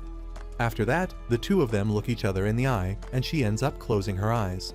Yaoshin starts leaning towards her, and just when the magic is about to happen, they get called by their parents, ruining the moment once again. With that being said, it's finally time for him to go home, and before he leaves, Nanami mentions that she's looking forward to tomorrow, which makes Tomoko comment on how they two look like fiancés. After getting home, Yaoshin hops on the game and gets asked by Baron if he needs help with something. Meanwhile, Peach is more curious about what happened which made the two of them get this close to each other. Yaoshin lets them know that he's not sure how to act around her parents, to which Baron replies that a student like him shouldn't worry about that. Peach is starting to want to help him as well, but isn't sure how they can even help him at this stage. Baron then starts to wonder how he can get close to his in-laws, as alcohol is a no-go after all. This reminds Yaoshin that Baron is married and asks how he got close to his in-laws. Baron replies, saying that his father-in-law really loved alcohol, so all he had to do was drink with him. He believes that at the end of the day, all Yaoshin needs to do is build a good relationship with them. Yaoshin realizes that this also depends on how much one likes the person in the end. Afterward, Peach interrupts and asks how often Yaoshin tells Nanami that he likes her, and after thinking about it, he realizes that he has never told her that. Peach freaks out and reminds Yaoshin that even if he doesn't need to tell that person for them to realize, that doesn't mean he shouldn't. Baron is glad to have a girl's point of view for once and wonders if Peach is talking from experience. Nonetheless, Peach tells Yaoshin to tell her by a message if he can't say it face to face, as girls get really worried if they don't. This makes Yaoshin realize that Nanami's only going out with him due to the punishment game. But he instantly removes that thought from his mind, aware that he can't think like that otherwise, he'll certainly make a fatal mistake down the road. Ultimately, Yaoshin asks Peach what's making her help all of a sudden, and she calls it a girl's secret, adding that after seeing the two of them, she realized that she needs to move on too. Yaoshin is surprised to hear this, considering the fact that Peach is younger than him and already exudes such a mature aura. Later that day, Yaoshin decides to tell Nanami that he likes her via message, but remains unsure whether he is typing it the correct way. While trying different types of messages, he accidentally sends one in which only "I love you" is written. He starts to panic, knowing that Nanami will be creeped out, and decides to delete it. only to notice that she has already read the message. The next day, Yaoshin and Nanami arrive at her house, and while entering, he says pardon the intrusion instead of I'm home like Nanami did. Tomoko lets him know that this won't do and reminds him that he came back to their house. Realizing what she means, Yaoshin also says that he's home, which Tomoko appreciates and welcomes him to their house. Furthermore, she pats his head, telling him to remember it next time, which makes Yaoshin realize that it has been really long since he was last welcomed home. Although it might be a small gesture, to Yaoshin, it means a lot. He believes that Nanami might be right, and he must have been lonelier than he thought. After that, he asks if Seiya is not home yet, to which Tomoko replies that she's still busy with her club as Seiya's quite invested in her dance club. This reminds Yaoshin of how bad he was when they did it in the class last time and wonders if Nanami is also good at dancing. However, he then notices her in a bad mood, but when he asks her if something is wrong, she disagrees, telling him to come into her room after she's done changing. Soon after, he goes to her room and sees her sitting there with an angry face. As soon as he sits on the bed, Nanami lies on his lap, and when Yaoshin asks the reason behind her sour mood, Nanami gets annoyed over the fact that he's still as unaware as ever. Confused, Yaoshin begins to wonder if it was Tomoko patting his head or him complimenting Seiya, which annoyed Nanami. But then, it doesn't take long for him to figure it out, and he asks Nanami if she's mad because he used Chan to call Seiya, but not with her. Nanami gets flustered and looks away, making him realize he hit the jackpot, and thinks how cute she looks when she's jealous. In order to fix things, Yaoshin then gets close to her and asks her to lift her mood, calling her Nanami-chan this time. As expected, she gets flustered and tells Yaoshin not to call him that as it's really bad for her heart. Nonetheless, Nanami then suggests cooking dinner, and lets him know that the main course will be mapo tofu, with tomatoes, cabbage, and tuna salad. All of that will be accompanied by carrot and root salad as well as an onion miso soup. Seeing them working in the kitchen makes Tomoko mention how they look like newlyweds, while Seiya asks Tomoko if she's sure they are not married. Furthermore, she calls Yaoshin her big brother, telling him that she likes her mapo salty, which annoys Nanami, who tells them to stop making fun of them. After that, Yaoshin checks the ingredients and asks Nanami if they are correct, as mapo tofu is usually made with stuff like bean chili paste or wine. But instead of saying something, Nanami starts smiling, and Yaoshin realizes that this is the same face that a parent would make when faced with an oblivious child's proposal. Nanami then reminds him that he's still a beginner, which is why it's better to start with something that even a thick-skulled fellow like him can learn, as a beginner would likely fail when trying something too complicated. Nanami wants Yaoshin to let his master assist him for now. Yaoshin is surprised to see her so lively and lets her know that he understands what his master says. Seeing this, Seiya mentions that Nanami always looks so cheerful whenever she's working on Yaoshin's food, making Nanami yell at her sister to shut up. Afterward, Tomoko asks if Yaoshin would be interested in hearing about Nanami's grade school horror stories, which leaves Nanami with no choice but to shut down her mom as well. To start things off, Nanami tells Yaoshin that they will be peeling the vegetables for the salad, but as expected, he makes a mess out of the carrot while Nanami peels it quite beautifully. After noticing his technique, Nanami advises him to put his ingredients on the cutting board, as it's pretty dangerous to hold them while peeling. Additionally, she gets behind Yaoshin to guide him better, but Yaoshin can't seem to focus on a word she's saying as those jugs are pushing against him. Nonetheless, he decides to stay focused and eventually manages to peel a carrot, which Nanami ends up approving.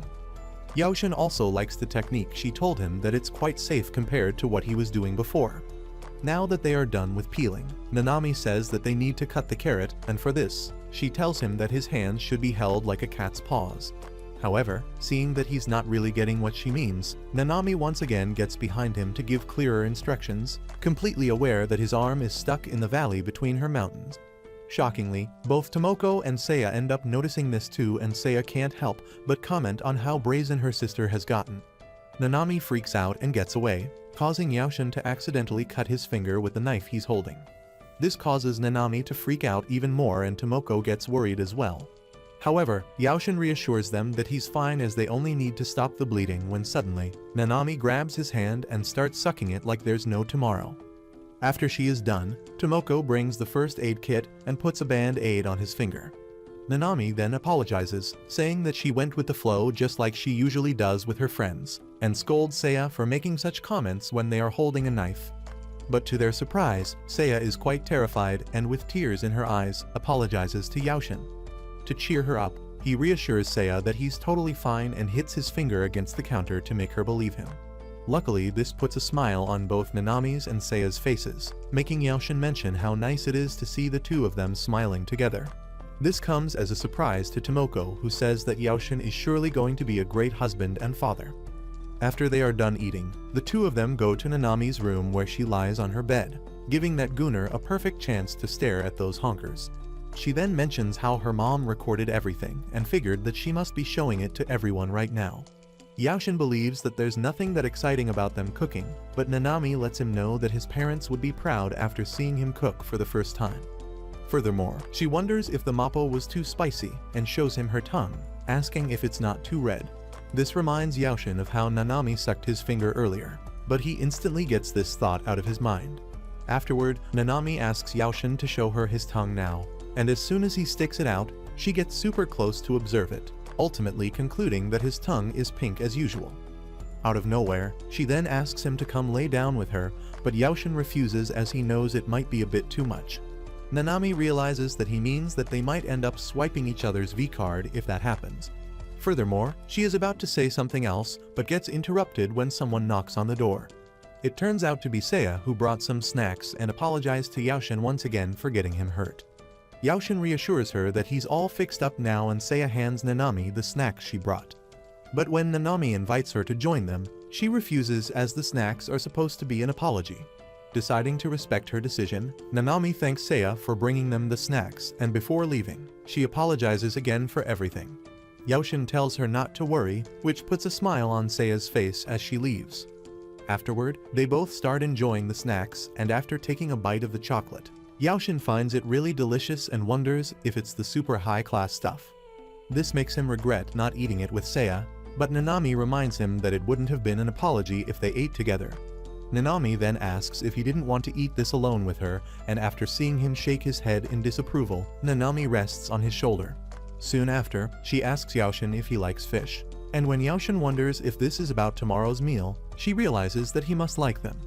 Yaoshin then adds that his mom used to make soy-glazed fish, which he thought was oddly delicious. Nanami asks if he wants to make some soy-glazed fish tomorrow and mentions that miso mackerel would be nice as well.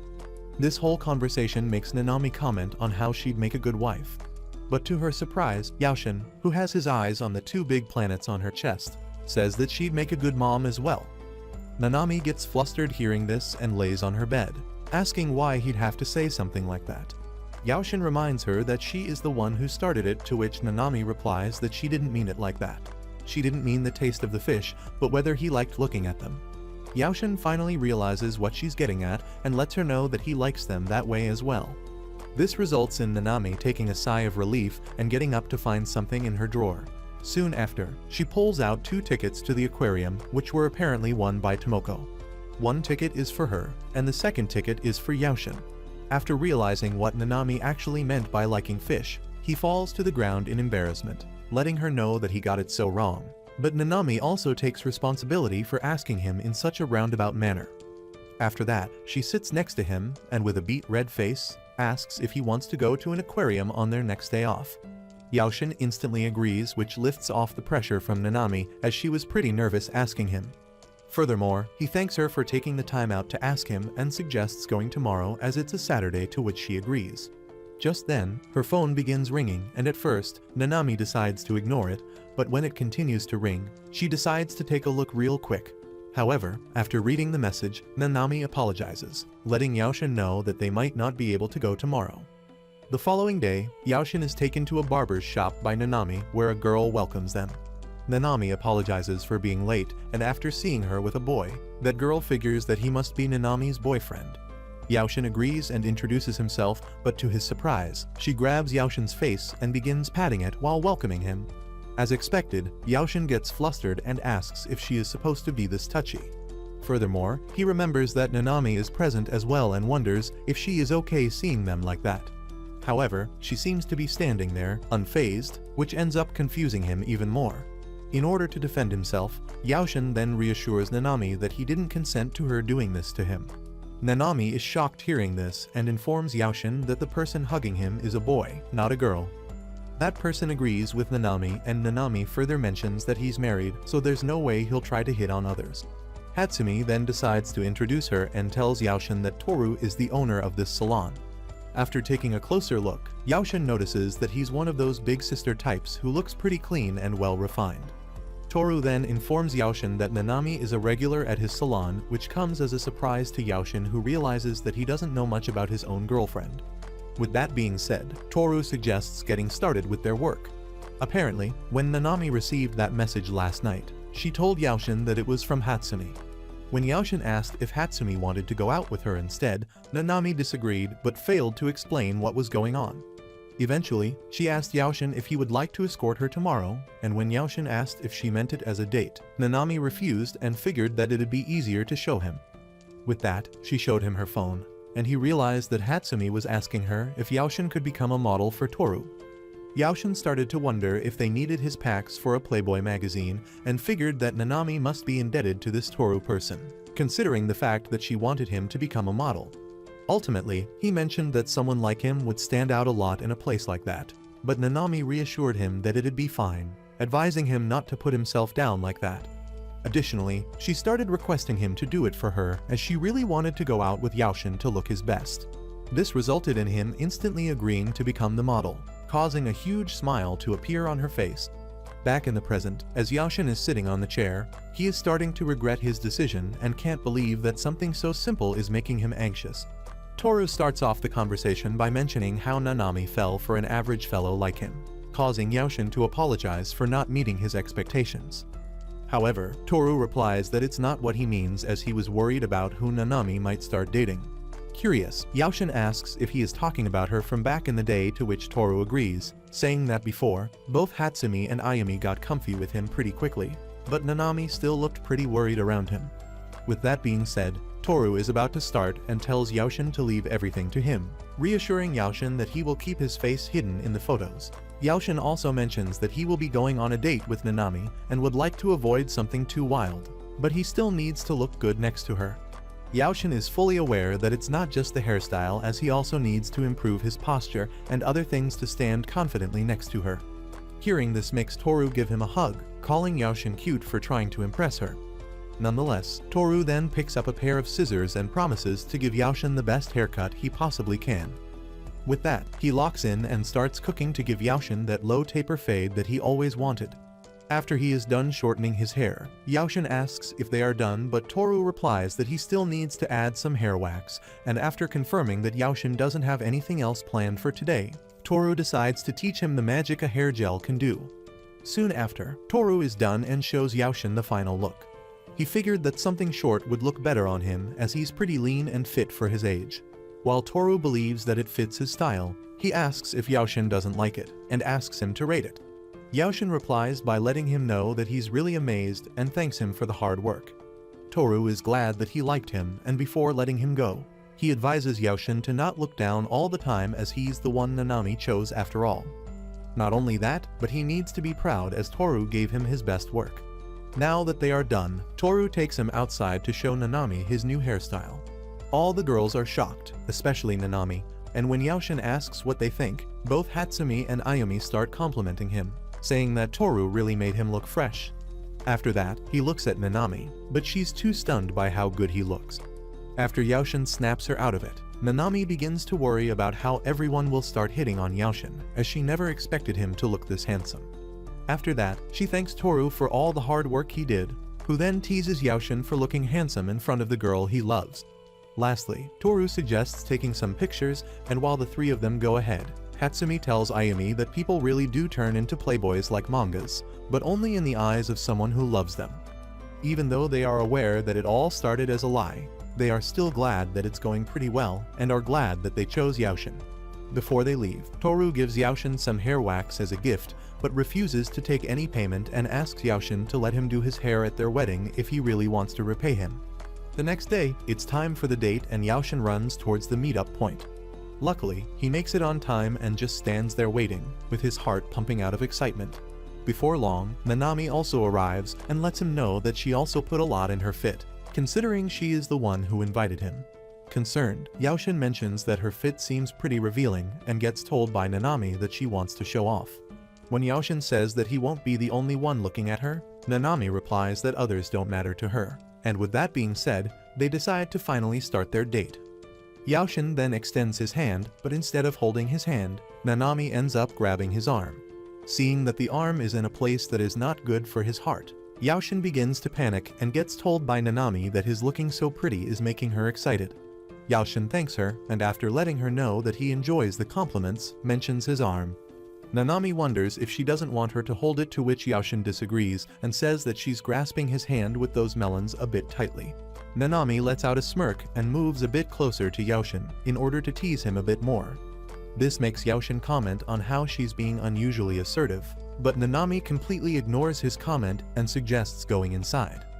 Once inside, they give their tickets to the receptionist, and while she checks them, Yaoshin notices that Nanami's ears are bright red, even though she might not look flustered. After she's done checking, the receptionist hands them a pamphlet and compliments them for being a lovely couple. Upon hearing this, Nanami gets beet red and moves away from Yaoshin to explain that he is her boyfriend, in quite an awkward way. The receptionist wonders if there is an issue, but Yaoshin reassures her that they are just not used to it yet. After admiring Nanami for how cute she looks, Yaoshin asks the receptionist if she has any recommendations. The receptionist advises him to visit the dolphin and penguin exhibits, as they are sure to be worth their time. Furthermore, she tells him about the open areas and water tunnels. After having a closer look, Yaoshin realizes that he has seen this place before and remembers that he came to this aquarium way back in the past. This makes him ask the receptionist if they have any otters. But he gets told by her that there aren't any present at the moment. Yaoshin figures that it's only natural, as it's been a decade, and wonders if it's alright for him to be the one calling the shots. After he is done talking to her, Yaoshin extends his hand, suggesting that they go inside. Later, Nanami mentions that she did all that thinking Yaoshin might enjoy the closeness, but that wasn't the case.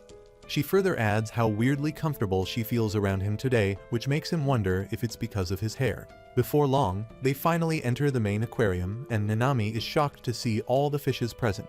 One certain tank catches their attention, and it turns out to be garden eels. Yaoshin then notices that he's allowed to take pictures with them and ends up taking one of Nanami with the eels.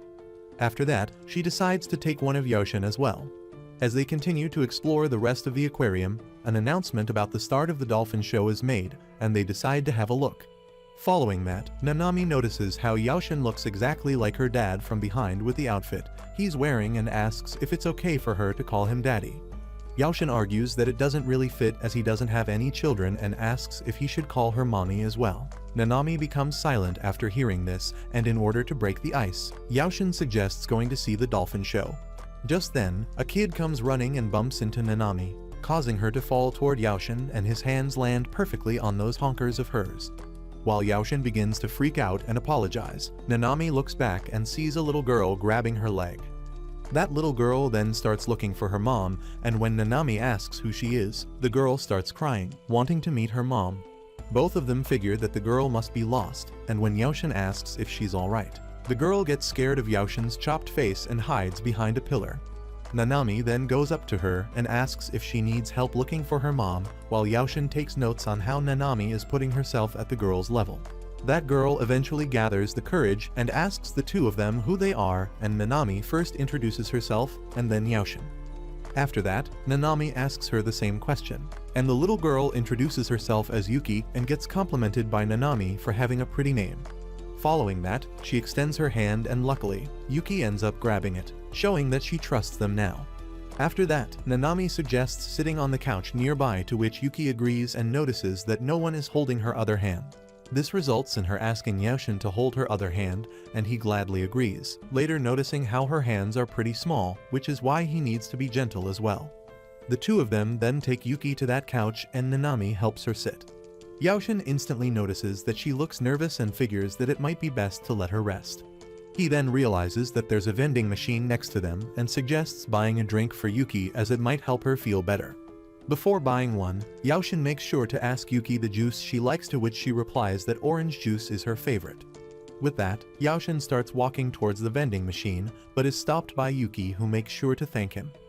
With a smile on his face, Yaoshin lets her know that it's his pleasure and decides to quickly find her parents.